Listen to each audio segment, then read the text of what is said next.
اس دنیا میں کئی طرح کے لوگ پائے جاتے ہیں جو خود کو مسلمان کہتے ہیں، لیکن کچھ ان میں ایسے ہیں کہ جن کو صحابہ کے فضائل و کمالات سننا تو اچھا لگتا ہے، لیکن اہل بیت اطہار کا تذکرہ آ جائے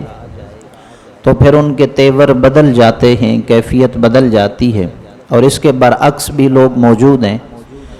لیکن الحمدللہ اہل سنت ایک ایسی جماعت ہے جس کا منشور بھی اور جس کا عقیدہ بھی میرے امام نے اس شعر میں بتا دیا کہ اپنا بیڑا پار ہے اصحاب حضور، نجم ہے اور ناؤ ہے اطرت رسول اللہ کی۔ تو میدان کربلا کی اگر ہم تاریخی حیثیت اور وہاں پر جو واقعات پیش آئے ان پر نظر کریں تو ہمیں یہ سلسلہ بسلسلہ آقا کریم علیہ السلام کے روشن اور مبارک دور تک لے جاتا ہے، اور اسی طرح پھر آگے حضرات انبیاء کرام اور ان انبیاء کے جو صحابہ اور ماننے والے تھے ان پر آنے والی آزمائشوں کی بھی یاد دلاتا ہے۔ تو امام احمد رضا علیہ الرحمہ کے فرمان کے مطابق ہم وہیں سے شروع کرتے ہیں کہ آقا کریم علیہ السلام صحن کعبہ میں موجود ہیں، اور ظلم و ستم کے پہاڑ جو ہے مکی زندگی میں کافروں کی طرف سے صحابہ پر اور خود ذات مصطفیٰ علیہ السلام پر توڑے جاتے ہیں۔ اس کی ایک کیفیت میں آپ کے سامنے رکھتا ہوں کہ احادیث کریمہ اس پر شاہد و گواہ ہیں کہ آقا کریم علیہ السلام مطاف میں صحن کعبہ میں اللہ کے حضور بندگی کے ارادے سے سجدہ ریز ہیں، اور کافروں کے بڑے بڑے سردار وہاں پر موجود ہیں۔ آقا کریم علیہ السلام کو رب کی بندگی کرتا دیکھ کر انہیں اچھا نہ لگا، تو انہوں نے کہا کہ ہے کوئی ایسا جو ان کو ستائے، اذیت دے اور تکلیف دے؟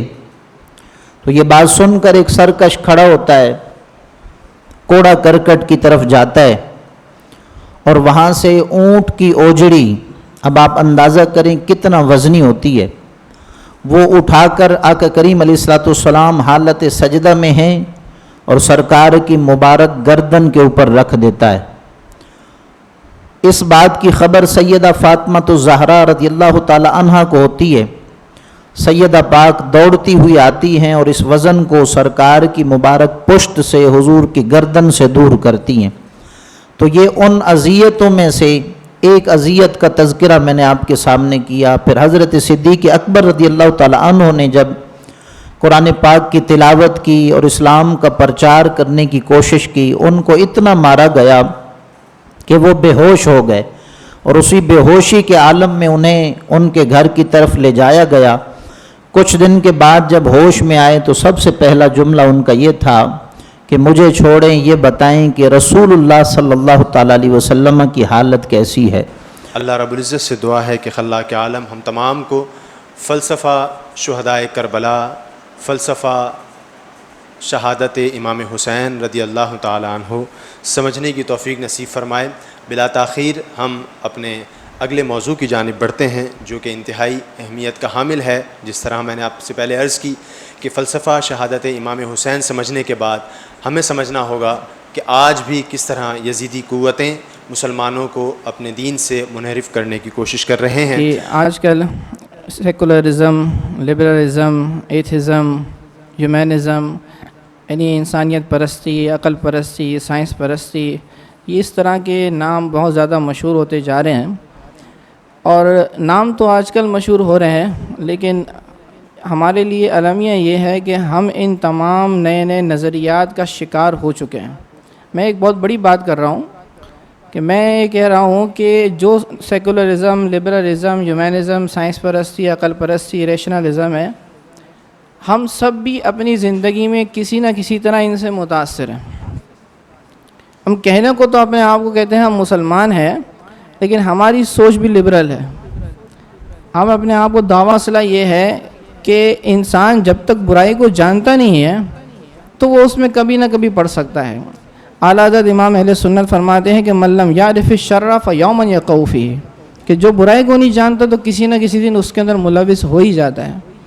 اب ہمیں پہلے ان برائیوں کو سمجھنا ہے، پھر ہم دیکھیں گے کہ یہ کس طرح ہم بھی ان برائیوں کے اندر کسی نہ کسی طریقے سے ملوث ہو ہی جاتے ہیں۔ اب یہاں پر مسئلہ کس کا ہے؟ نظریات کا۔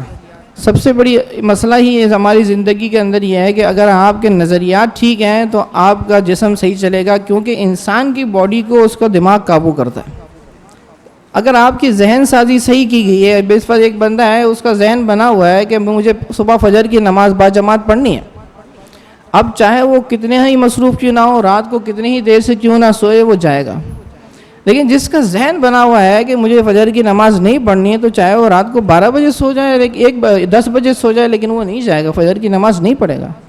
کیونکہ آپ کی باڈی کو آپ کا دماغ قابو کرتا ہے۔